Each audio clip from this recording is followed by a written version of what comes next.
everyone, I'm Cloud. Before we begin, just a quick reminder. This video is for informational purposes only and reflects my personal views. It does not constitute financial advice. The cryptocurrency market carries high risks. Please do your own research and consult a professional advisor before investing. Any predictions or analysis mentioned in this video may not be accurate, and you are solely responsible for your investment decisions. I'm not liable for any financial losses. Today is June 30th, and finally, my forecasts for the first half of the year have come to an end. I won't go over all those predictions again here. If you're interested, feel free to check out the video where I did a recap of some of my best calls. Before we get into today's content, I do want to remind everyone, any astrological forecast is ultimately an interpretation based on one person's level of understanding. So even if I get something wrong, it doesn't mean astrology itself is inaccurate. You can simply chalk it up to the limits of my own knowledge. I've always believed that prediction errors come from a lack of understanding, not because astrology itself fails. So if you study financial astrology yourself, you might end up doing even better than me. Alright, let's jump into today's topic. I've now got 7 months of experience under my belt. I'd honestly give myself a score of 100 out of 100 for my first half year of forecasts. Yep, I feel pretty good about it. Of course, there's still plenty I need to improve on, especially when it comes to reading candlestick structures and patterns, which I'm still relatively weak at. But overall, I think I've been growing fast through this process. First of all, after doing this for more than half a year, my main takeaway is Ethereum has been absolutely exhausting. If you watched my earliest videos, you'll know that at the beginning, I mainly chose to focus on Ethereum. Back then, I noticed it hadn't hit a new all-time high yet. Naively optimistic, I thought it was getting ready to break out. But going forward, I don't think I'm going to keep working on Ethereum. It's just been mentally draining. Plus, there's the dream I've mentioned several times in previous videos. I actually had that dream on March 29th, around 5 a.m. I dreamt that Ethereum was crashing violently. I tried to cancel my orders, but they were already swallowed up. The price kept dropping, $800, $700, $11, and then it just suddenly went to zero. That dream really left me uneasy. Even though Ethereum did later climb back to around $2,800, it drained a lot of my energy along the way. My dad said this is just life's way of helping me train my heart to handle pressure. Well, maybe he's right. So personally, I won't be touching Ethereum under $1,000. It just feels too risky to me. Could Ethereum actually go to zero? I have no idea. All I know is that going forward, I'll be a lot more cautious with it. For this video, we'll cover both July and the rest of the year's outlook in one go. As usual, I'll first do a quick recap of June's price action, then we'll look at July, and finally talk about the overall trend for the second half of 2025, and briefly touch on what I see for 2026 as well. First, let's look back at my June price forecasts. Bitcoin's highest close in June was 110,570, and the lowest was 98,200. It didn't really hit any clear upside or downside targets. It was just a lot of fake-outs, pulling the price up and down, making the direction very unclear. Ethereum closed as high as 2,879, which hit 2 of my targets, though it missed the third. Its lowest close was 2,111, which hit 1 target and came close to the second. Those 2 important support levels are still intact for now. I've reminded everyone many times that after mid-June, trading would get really tricky. Not only was the astrology harder to read, but the technical analysis also became extremely difficult. For July's price levels, I've put the forecasts up on the screen. If you need them, feel free to take a screenshot and save them.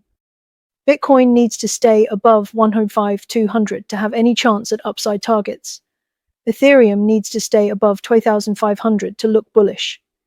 If it doesn't hold these levels, then don't even think about aiming for higher targets. You know I've been saying since early June that the longer this drags on, the harder it'll be to make new highs. But I always prepare higher target plans anyway, just in case, because markets can behave irrationally at any moment. It's always better to have one more plan ready.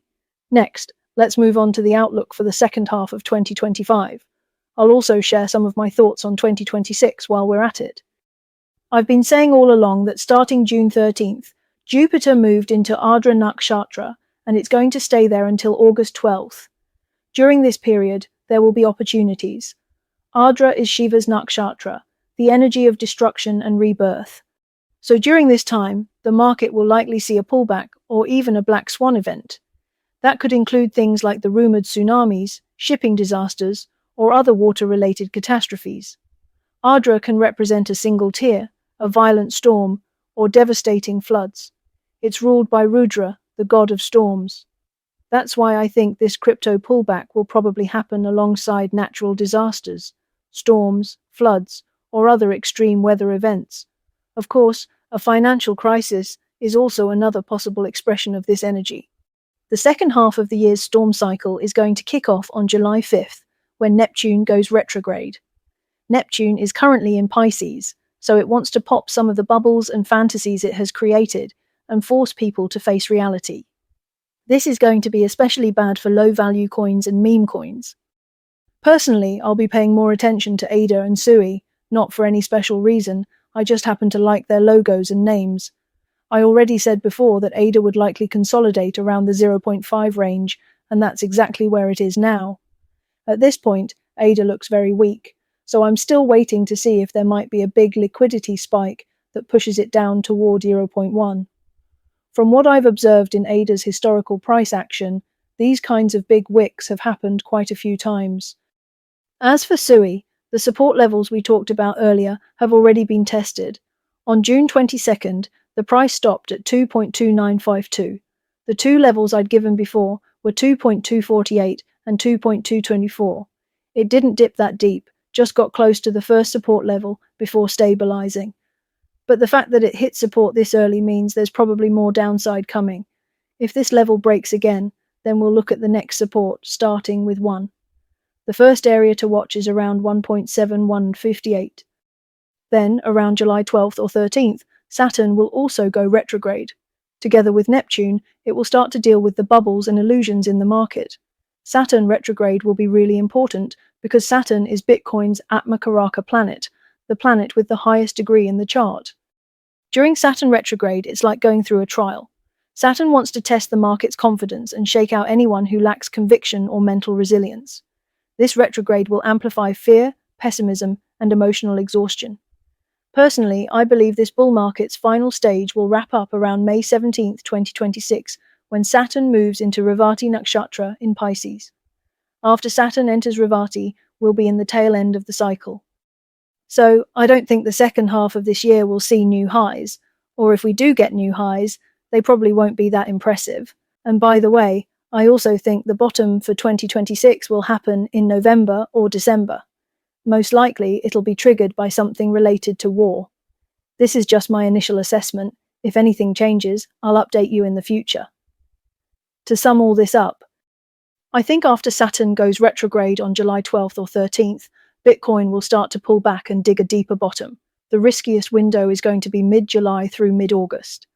Once the deep dip is done, the market will try to recover, but that recovery phase will keep running into obstacles, and we'll probably see another round of downside in September.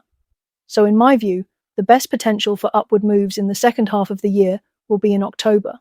Personally, I hope Bitcoin won't break below $70,000, and even if it does, it needs to bounce back quickly. Dropping below 70k wouldn't be a good sign, but I don't think it will. I think at worst, we'll retest the previous low around $74,000. That's my initial forecast for the rest of the year. Let's see together how things play out. The market is always changing, so if new situations arise, we'll have to adapt accordingly. Lastly, a few days ago, I suddenly thought of doing a quick tarot reading for Bitcoin's second half outlook. I drew 3 cards, the 12th house, Pisces, and the Strength card. Hopefully, this can give you some inspiration for your trading. Right now, Saturn is in Pisces. My interpretation of this spread is, fear will spread like the deep sea, but the real opportunities are often hidden in the places that make people want to retreat. Only those who learn to see through illusions will be able to catch the rebound of destiny. The 12th house is the house of value investing and long-term commitment, but also of financial loss and liquidation. If what you're holding is an empty shell or fantasy, this period will swallow it into ocean-deep losses. But if your assets have real value, they'll survive the darkness and be reborn. The third card was Strength, symbolizing persistence, resilience, confidence, and rebuilding. I believe that during this deep test from Saturn, Bitcoin and the projects with true intrinsic value will be the first to recover and show their strength again.